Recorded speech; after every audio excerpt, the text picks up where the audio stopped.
The Atlanta Story is a podcast highlighting Atlanta's most interesting creators, entrepreneurs, and builders. I'm JC Cadet with Atlanta Ventures and co-producer alongside Jon Birdsong. In today's episode, Jon sits down with Andrew McConnell, CEO of Rented.com and published author of Get Out of My Head, Creating Modern Clarity with Stoic Wisdom. Andrew received 2 degrees from Harvard and then worked at McKinsey Company before starting Rented.com. He is also an accomplished swimmer, having been a former member on the U.S. national team in open water swimming. In today's interview, Andrew shares stories from his entrepreneurial journey, what led him to write a book on Stoicism, and what's next in his storied career. We hope you enjoy the show and subscribe to The Atlanta Story.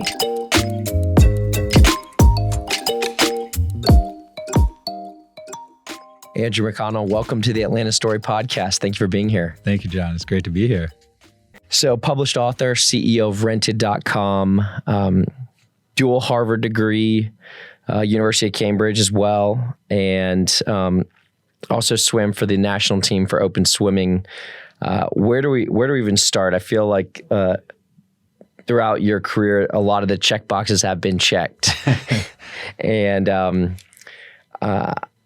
I want to first understand what led you to writing your book, Get Out of My Head. That's a New York Times, Wall Street Journal bestseller.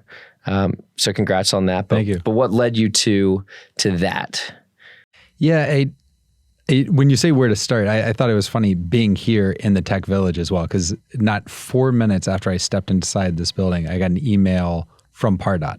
No way. Marketing. And I forwarded it to David. I said, I got here 10 minutes ago, and 4 minutes ago, I got this. So it's funny when you go back to beginnings and everything that kind of builds from those early beginnings, like this entire community off the back of that. And so writing has been something I really enjoy doing. So I always wrote on the side. I wrote a novel while I was still at McKinsey. It wasn't good enough to publish. And then once I started working and building Rented and Vacation Futures, I started writing articles, right? You write for your blog, you write for LinkedIn and put stuff up, and then got picked up by Forbes. And so started doing monthly articles for Forbes. And one day was out for a swim and thought, a book is just a whole bunch of articles. And what if I focus more, instead of just doing these one-off things that may take a day, do something that took longer and may have more package it up and have something more lasting and more meaningful behind it. And ended up getting a book agent, and we were trying to work through, what is the big idea, what's going on out there. And then March 2020 hits, and we have COVID. And I was talking to a friend of mine that I went to college with that got into real estate, ended up buying tens of thousands of single family homes to rent. They went public, very big company, then started the largest real estate VC fund in the world. And we're right at the beginning of COVID. Instead of just texting with people, I was doing phone calls. So I was talking to him, and he was saying, between getting out of college in 03, 04, when the market was down, then you get hit with the financial crisis in 08 and wiped out. And now the markets, and this was 2020, now we're in 2022, and the markets are totally getting wiped out again. And he was saying, we have an entire generation that's never going to be able to build up the wealth to own property. He said, we're going to have a generation of perpetual renters. And this would be an amazing time to invest in real estate, because these people are always going to have to rent. If you're going to buy to rent, this is the time to do it. And that stuck with me because it seems sad, right? That you had this entire group that, through no fault of their own, just the timing, that's what they're going to get hit with. And then I started looking around and thought, wait, we actually have a much bigger problem. And whether it was what the president was tweeting, it was what the case counts were, it was what governors were arguing with mayors, it was social media and following and fighting. And it wasn't that we had a generation of real estate renters. We had an entire society of mind renters. These people, myself included, were giving away our mind, giving away our time. Everything we thought about, we were giving that space to other people and then just taking the remnants. So people may be sitting at dinner with their family, but their mind wasn't there. They were thinking about work. They were thinking about something that upset them instead of thinking about their beautiful children that are right there in front of them. And said, man, this or is they get a text message or a push notification. Right. We're fighting that every day. Every minute in a lot of ways. Like everything's designed, we live in an attention economy, right? And so everything is designed to take our attention, our mind from us and leave us with just a remnants. And if you're not investing your mind, you're not going to make more of it. If you're just going to run it back. And I said, well, this is a much bigger problem. Like, why is this happening? So took me down this was early 2020. Yeah. Yep. Yeah. So then, that's where it came up with the idea of this mind ownership versus mental tendency and getting into the research. Why does our mind work like this in the first place? How do we solve this? And started researching that. And so sold the book did the book proposal around that concept, sold it at the end of 2020, and then started writing it in 21. So what's that writing process like for you when you gave them the proposal, they said yes, then all of a sudden is it, all right, well, now I'm just going to pull from some of the writings that I've already done, or is it going to be blank sheet of paper or build off of the proposal? Yeah, the proposal is detailed, right? It's 60 something pages. So the proposal is a big chunk of it. And so I'd say, I don't know if you've ever done a lot of outlining with writing, but once I have an outline, it's so much easier. You know, something that could have taken 10 hours to write, if I spend 45 minutes outlining, it may take an hour to write.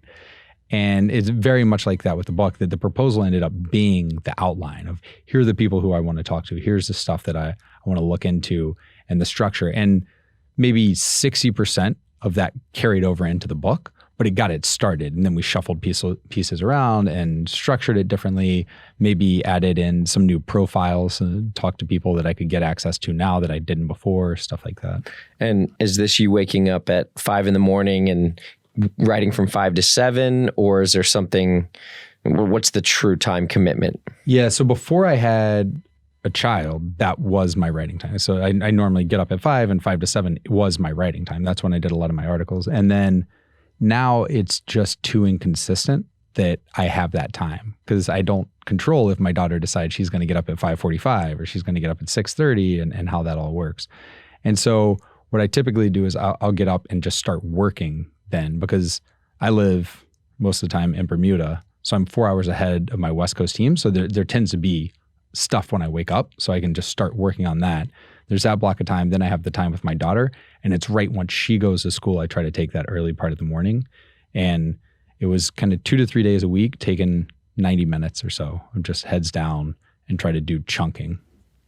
I loved in your book how you emphasize the macro trends of data and how it's compounding, right? So I think it was 2005, 2015, 2016, and combined were all the data before. Right. And then 2017 was an aggregate of 15 and 16. Right. And so what is the simplest way to get mental clarity today? Yeah, I mean, so I think what you're referencing is our brain just ingesting so much data. We have all these senses. We have taste, we have smell, we have sight, we have everything. We're ingesting 11 million, but our prefrontal cortex can only process 50 bits, right? It's 2 words a second, however you want to process it. And now, for the first time in human history, we're creating data in an unparalleled way, right? Just getting totally flooded with it.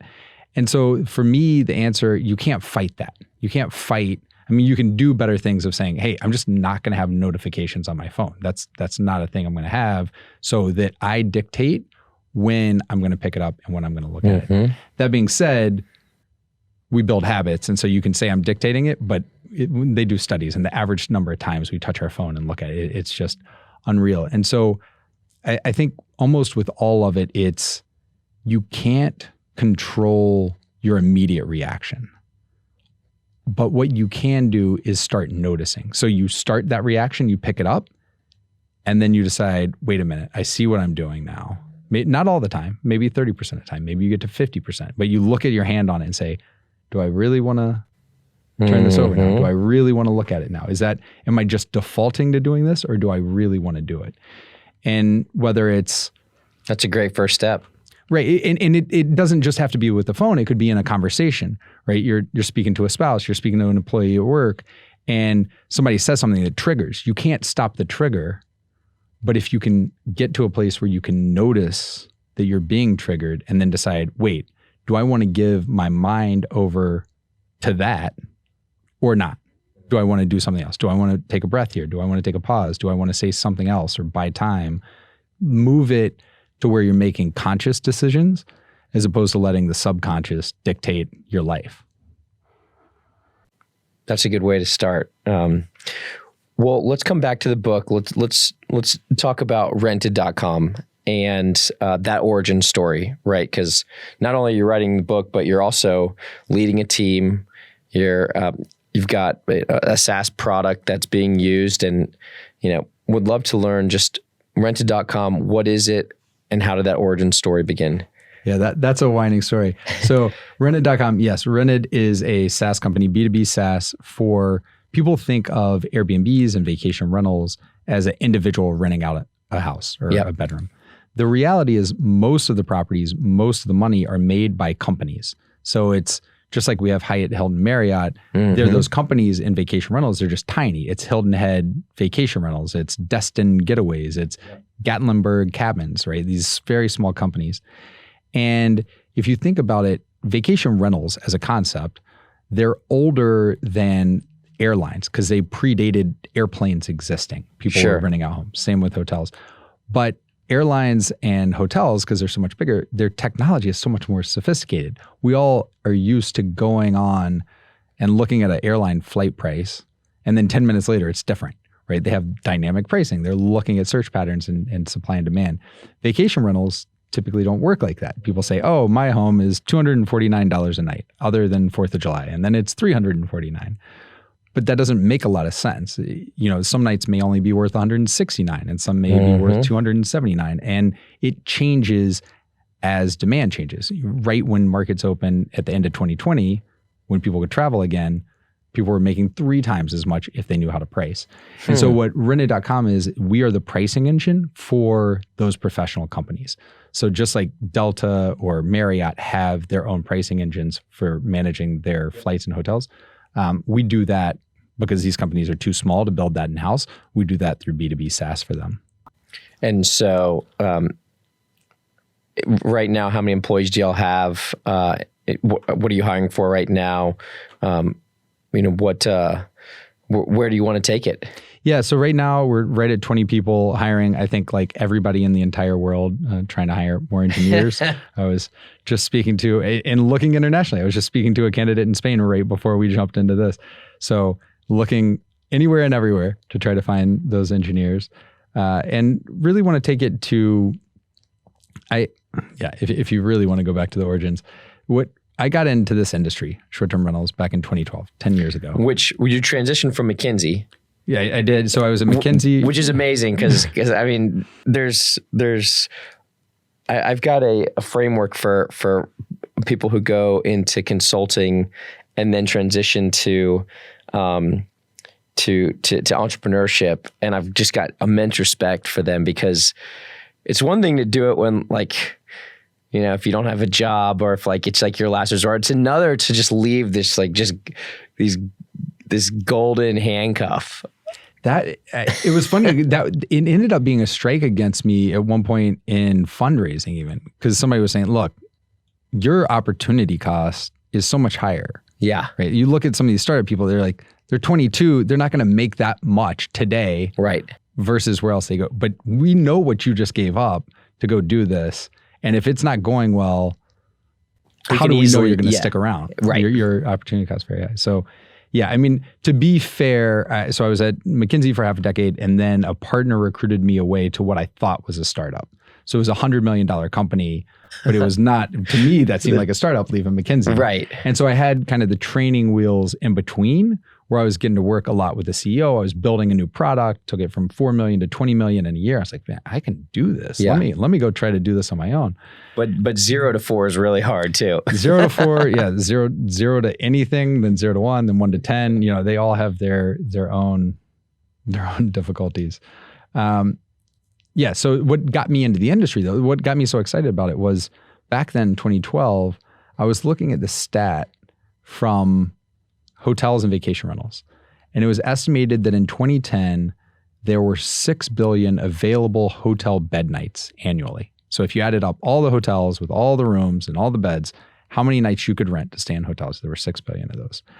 And on second homes, vacation homes, investment properties, just empty homes sitting around, the equivalent was 7.2 billion. Wow. And I just found it really sad because we didn't need to go make all that concrete and all that steel and cut down the trees and destroy whatever was where the hotel was after, because we had everything we already needed. It was already sitting there. The lodging was there. It was there. And we just needed to use it better. And Airbnb was starting to do a lot on that. And Uber was starting to say, hey, we don't need more things. We have all these things here that aren't being used well. How do we use them better?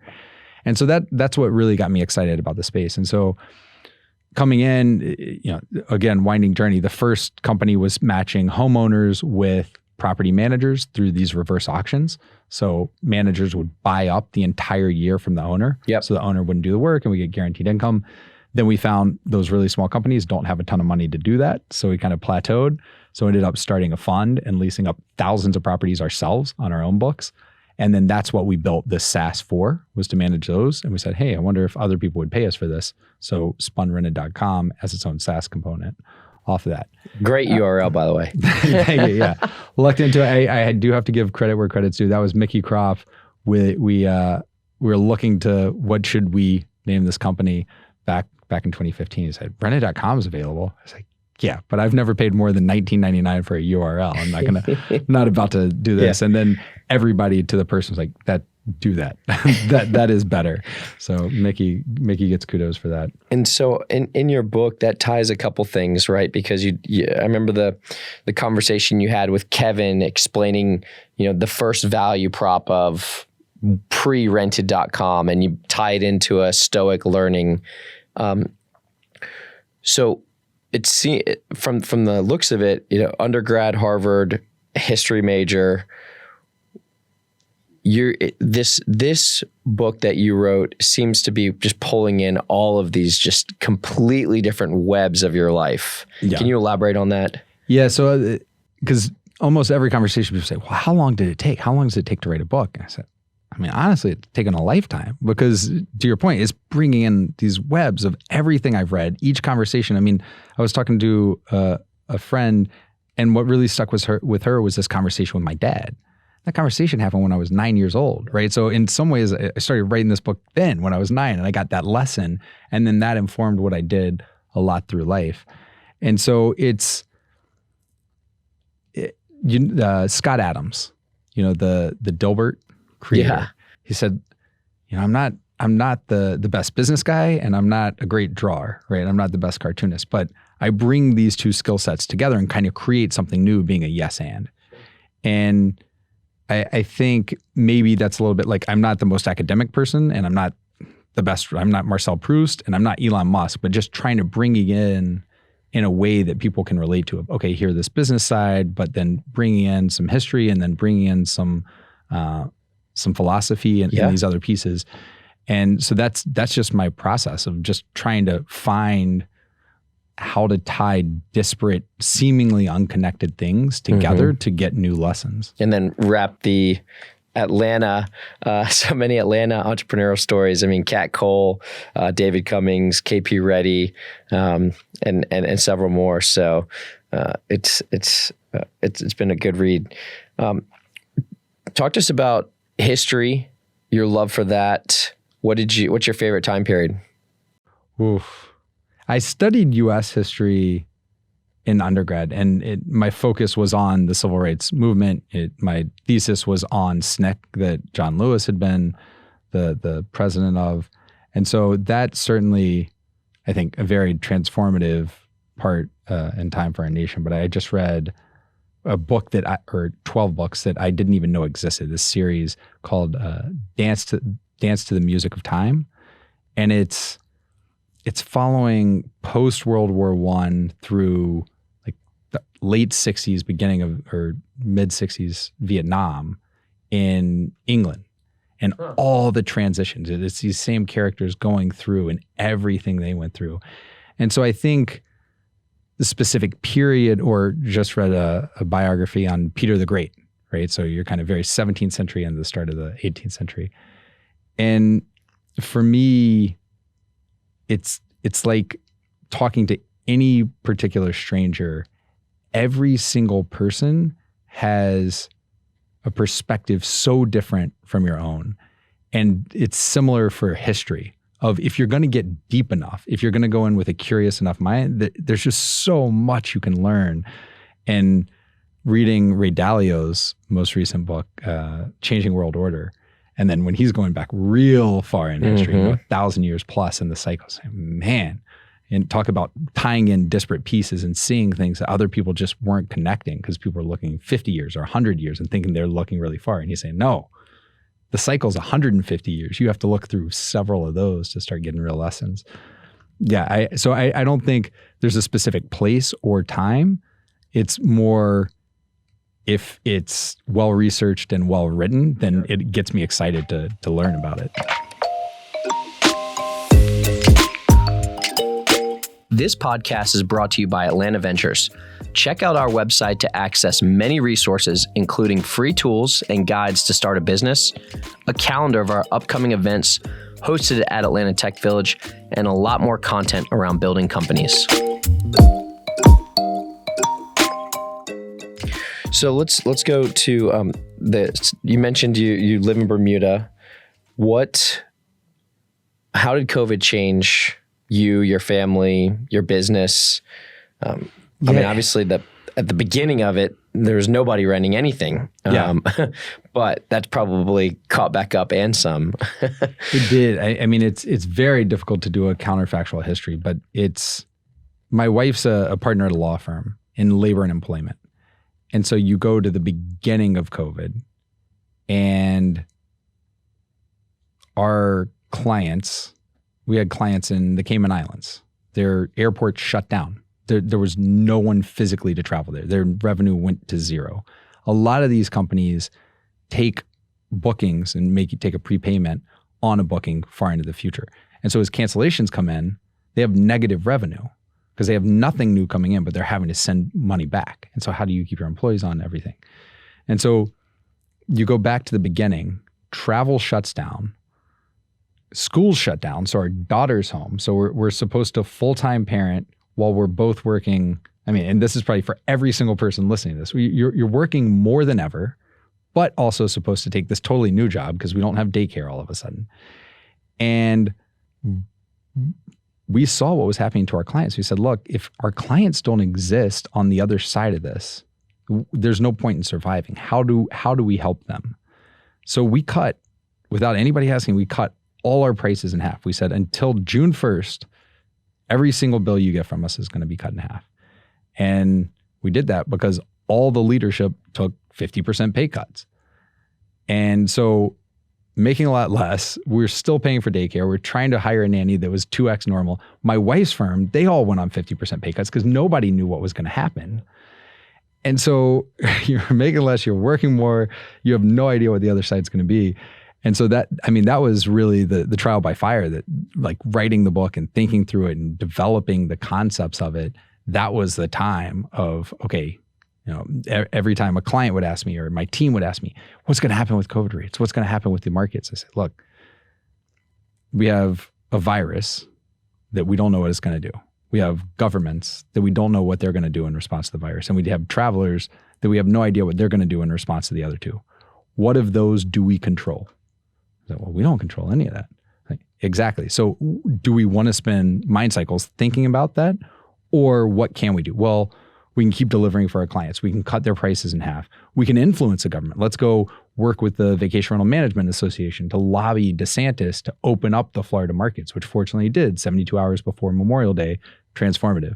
So it was really at a time when I think the default human reaction was to just spin out, right? Yeah. Like everything was falling apart, spin out and say, whoa, okay, let's again, natural reaction, but let's take a pause and let's think about separating out what do we control, what do we not, and what can we influence, and what's going to move the needle, and let's put our time and mind there.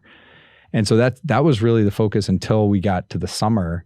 And then, like you said, then markets open and it was gangbusters. Clients making more money than ever. We're growing fast. That part's been good. Did that realization of focusing on what you can control lead to your interest in Stoicism, or did Stoicism lead you to knowing and understanding that? Stoicism led to me knowing and understanding that. Yeah. So this is something that Stoics in the title and Stoicism's in the title. And it's very much the structure of the book, but I do think, because I draw on Taoism and Buddhism and other things, that they're universal human truths. And so whether you came through it through prayer, through Christianity or Islam or Judaism, or you come through it through Taoism and the way, or you come through it through Buddhism and meditation, or you come through it through Stoicism, there are these certain human truths that this is just how the mind works. And to find that space and that peace, this is kind of the way to do it, because our default state is not to do that.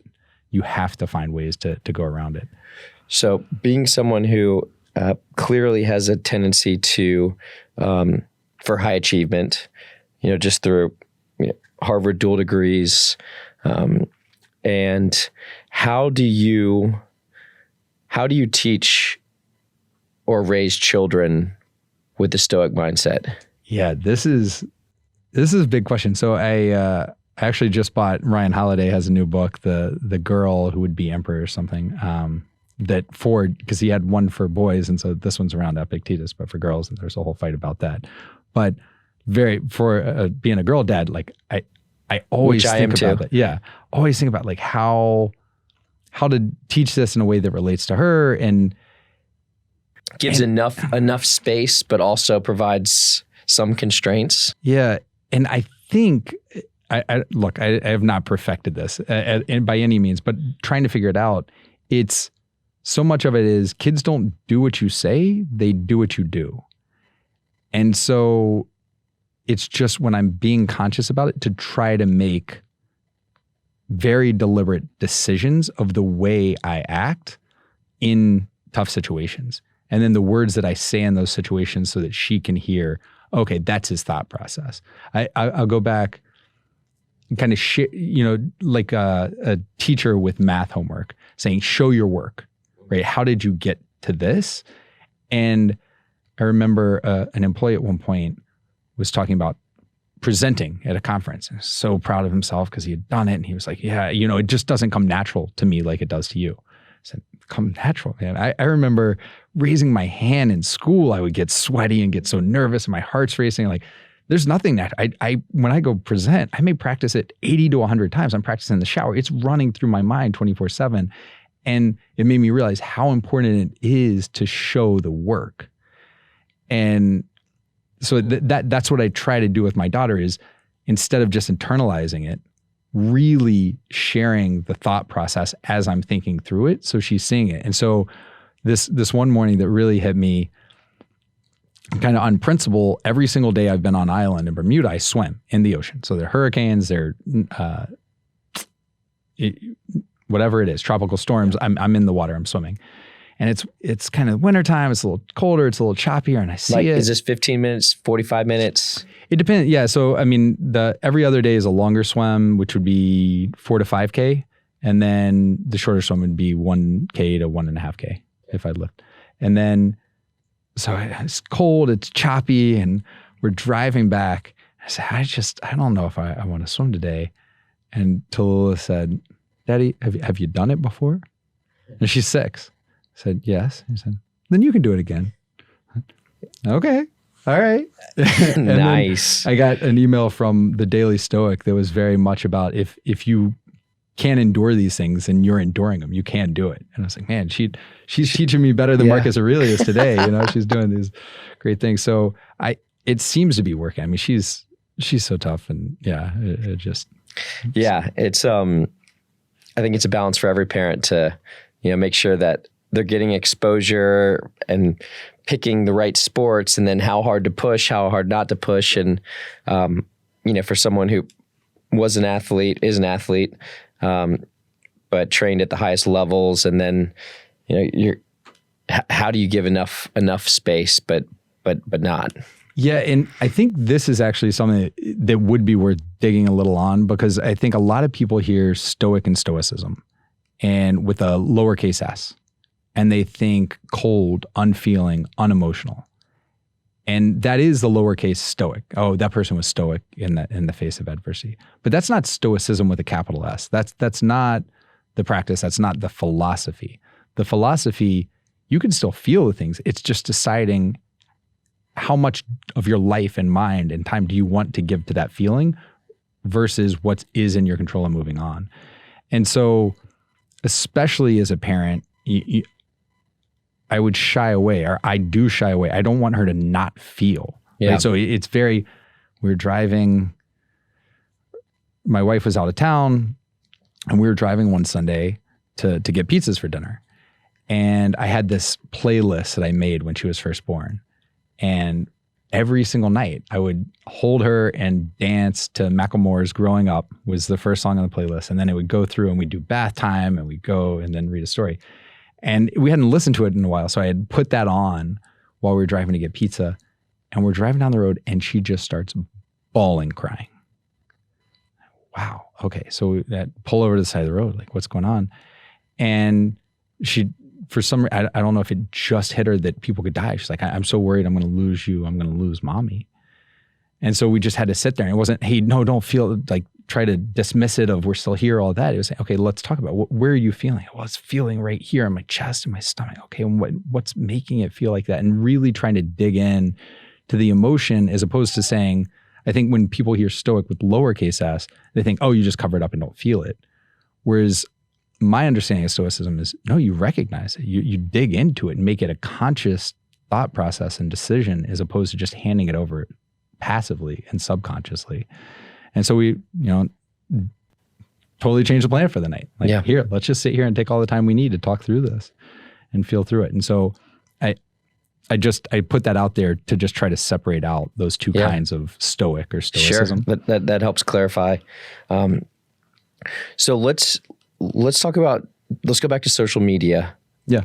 And the concept of the rented mind, because the rented mind is one that we are all challenged and faced with every day. Are there any processes that you've put in place to make sure that there's some larger gates?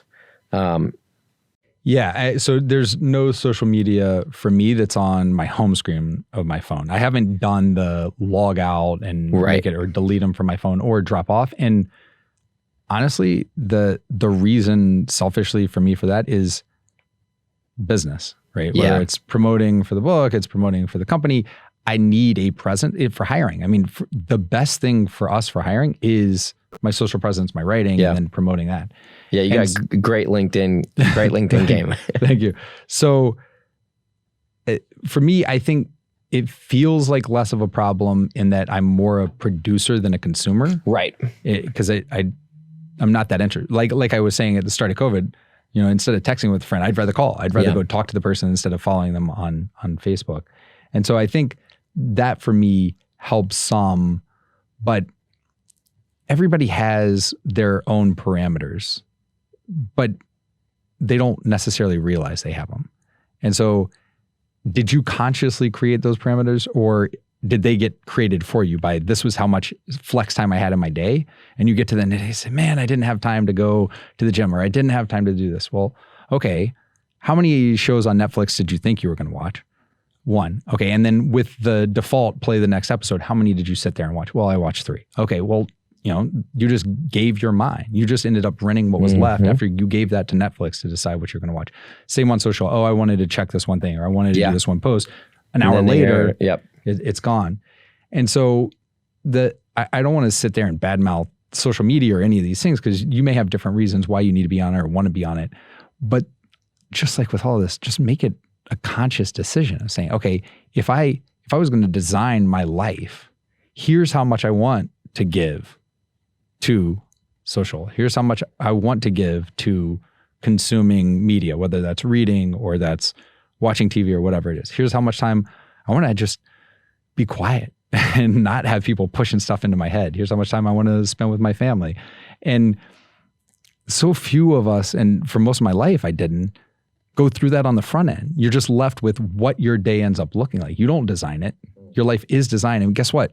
No one's actively designing your life for you, right? That no one's thinking about you. It's just, that's the worst thing about mental tendency is we've given our mind over to people who don't even know they have it. They don't care.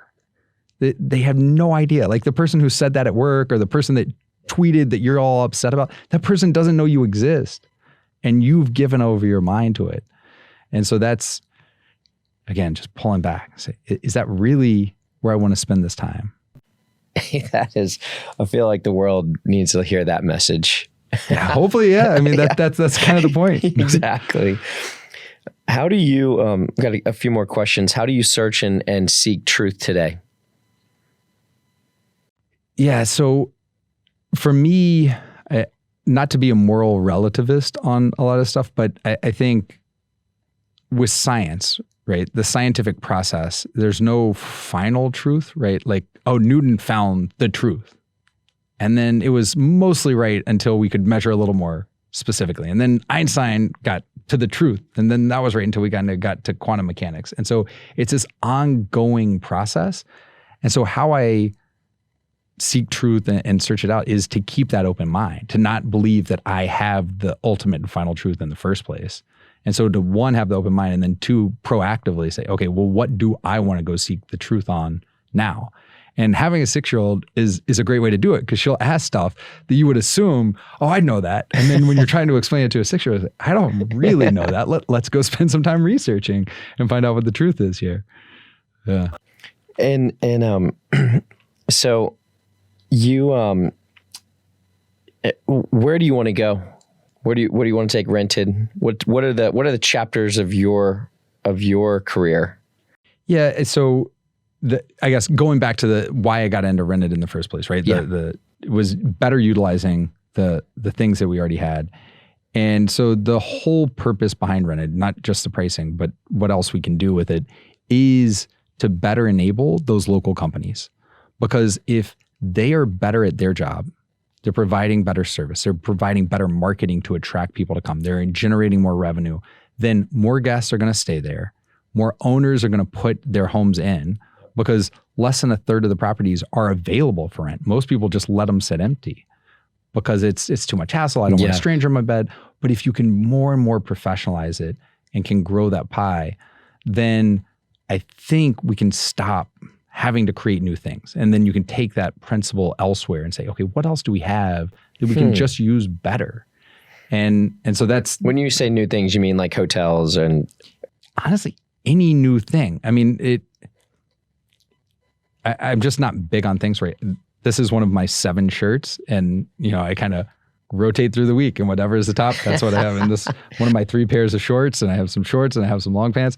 I'm just not big on things. And so most of us, whether it's clothes, right? I love, I've never used it myself. My wife did, the subscription on Rent the Runway, right? Where you pay a flat fee, just kind of like Netflix, like the old DVDs, and you could check out 5 outfits at any given time and you just send them back and forth. And yes. And so my wife doesn't shop. She's like, I hate shopping. I don't want to go. Most of my dresses are just going to sit there for 98% of the time. Yep. I don't need to own these things. And I think that's true for so many things that... Interesting. Just physical items in general. I mean, servers, right? We rent servers now. It all moved to the cloud. Yeah. We don't need to own the things. Better professional management of them from AWS, Google, and Microsoft. We can rent that. And I just think most things we can get to that if better managed and more professional. It economically works for people. It psychologically, like the more things you have, that's more of a headache, right? If you don't own a car, people don't care about their rental car the way they care about their car, right? And so, yeah. No, that's a very intriguing theme that has worked well in markets. And then, so you're in Bermuda, come back to Atlanta every now and then. Yeah. Why Atlanta, and what has Atlanta done for you? Oh, I mean, My parents live here. My sister's here. I love Atlanta. My first office when I first started Vacation Futures was I had a hot desk here, right middle of construction, right when it was starting here at the village. And I mean, we were an ATDC company. So we live in Bermuda, but we're doing Leadership Georgia this year, right? So like we're all in on Atlanta. We're all in on Georgia. It was, as I say, we're going into our third year of a 1-month stay in Bermuda. My wife's English initially. She's now a U.S. citizen, became a U.S. citizen just last year before Thanksgiving. And when COVID hit, they closed all the borders. And so she wasn't able to travel to go see her family. They weren't able to come in to see us. And Bermuda was this clearinghouse. We could both get there. And they had this really good family friend that said, look, the rental market died. I have this house that's open for the month of September. Would you like to come stay for free in Bermuda in this house when we had been locked in a condo for 8 months? So my wife forwards me the email, said, let's talk about this tonight. I said, there's nothing to talk about. I already booked the flights. We're there. Like we're there August 30th to September 30th. This is done. And we got there and 5 days in, we're walking and it's beautiful and it's sunny and we're outside and we're not masks. And we're like, this is really good. And they started this digital nomad program. Yeah. If we're not going to go to the office, could we not go to the office from here instead? And yeah, we were able to. So even though we had pre-bought a condo and like moved. So we moved and 2 weeks later moved to Bermuda, and it was for a couple months, and then it was a little longer, and then it was a little longer. And so. And remote is here to stay. Remote is here to stay. So that we got very lucky on that. On February of 2020. So before anything shut down, we sublet our office to RoadSync and sold Rob and Greg all our furniture. And 2 weeks after she bought it, she said, we had to shut down the office. I was like, well, we look like geniuses. We just got lucky. But she's doing just fine. Andrew, thank you so much for being part of the Atlanta Story podcast. Yeah, thank you. It was great seeing you.